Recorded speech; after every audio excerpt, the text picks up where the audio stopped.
ಎಲ್ಲರಿಗೂ ಮತ್ತೊಮ್ಮೆ ದೀಪಾವಳಿ ಹಬ್ಬದ ಶುಭಾಶಯಗಳು. ಇವಾಗ ನಾವು ಪೂಜೆ ಎಲ್ಲ ಮುಗಿಸಿದ್ವಿ. ಪೂಜೆ ಎಲ್ಲ ಹೇಗಾಯ್ತು ಅಂತ ನೋಡ್ಕೊಂಡು ಬನ್ನಿ. Hi, welcome back to channel. ಇವತ್ತಿನ ಲಾಗ್ಗೆ ನಿಮಗೆಲ್ಲ ಸ್ವಾಗತ. ಇವತ್ತು ನಮ್ಮ ಮನೆಯಲ್ಲಿ ದೀಪಾವಳಿ ಹಬ್ಬದ 3ನೇ ದಿನದ ಲಾಗ್ ಆಗಿರುತ್ತೆ. 3ನೇ ದಿನ ನಾವು ಎಲ್ಲವನ್ನು ಪೂಜೆ ಮಾಡ್ತೀವಿ. ವಾಹನಗಳನ್ನು, ಲಕ್ಷ್ಮೀ ಪೂಜೆ, ಆಮೇಲೆ ದೇವ್ರ ಪೂಜೆ, ತುಳಸಿ ಪೂಜೆ, ಆಮೇಲೆ ಗುಡಿ ಪೂಜೆ ಎಲ್ಲ ಇರುತ್ತೆ.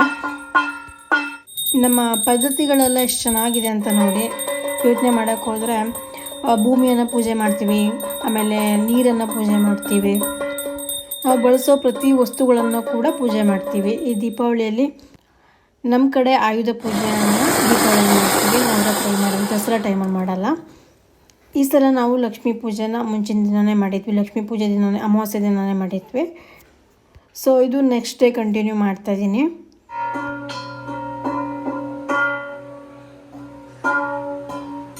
ನೆಕ್ಸ್ಟ್ ಡೇ ಕೂಡ ಅಷ್ಟೇ ನೈವೇದ್ಯಕ್ಕೆಲ್ಲ ರೆಡಿ ಮಾಡಿಬಿಟ್ಟು ಇವಾಗ ಒಂದೊಂದೇ ಕಡೆಯಾಗಿ ಪೂಜೆ ಮಾಡ್ತಾಯಿದ್ದೀವಿ. ಇದು ನನ್ನ ವರ್ಕಿಂಗ್ ಪ್ಲೇಸು. ನಾನು ಯೂಟ್ಯೂಬ್ ರಿಲೇಟೆಡ್ ವರ್ಕ್ ಎಲ್ಲ ಇಲ್ಲೇ ಮಾಡೋದು.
ಎಲ್ಲ ಕಡೆ ಪೂಜೆ ಮುಗಿಸಿ ಇವಾಗ ಊಟದ ಸಮಯ. ಅನ್ನ, ಸಾಂಬಾರು, ತಂಬುಳಿ, ಅಪ್ಪೆ, ಹುಳಿ, ಆಮೇಲೆ ಇದು ಕೋಸಂಬರಿ, ಆಮೇಲೆ ಮೊಸರು, ಆಮೇಲೆ ಇದು ತೆಳ್ಳೆ ಹೂವು ಮತ್ತು ಸುಟ್ಟೆ ಹೂವು, ಚಿತ್ರಾನ್ನ, ಆಮೇಲೆ ಗೋವಿಗೆ ಗೋಗ್ರಾಸ ತೆಗೆದಿಟ್ಟಿದ್ವಲ್ಲ ಅದನ್ನು ಕೂಡ ಕೊಟ್ಟಿದ್ದಾಯಿತು.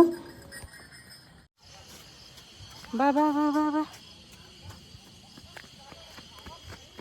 ಇವತ್ತಿನ ಹಬ್ಬದ ವಿಡಿಯೋ ನಿಮಗೆಲ್ಲ ಇಷ್ಟ ಆಯಿತು ಅಂದರೆ ಲೈಕ್ ಮಾಡಿ, ಹಾಗೆ ಸಬ್ಸ್ಕ್ರೈಬ್ ಮಾಡಿದ್ರೆ ನೋಡ್ತಾರೆ ಸಬ್ಸ್ಕ್ರೈಬ್ ಮಾಡ್ಕೊಳ್ಳಿ, ಮತ್ತು ಫೇಸ್ಬುಕ್ ಮತ್ತು ಇನ್ಸ್ಟಾದಲ್ಲೂ ಕೂಡ ಫಾಲೋ ಮಾಡಿ. Thank you for watching. Bye.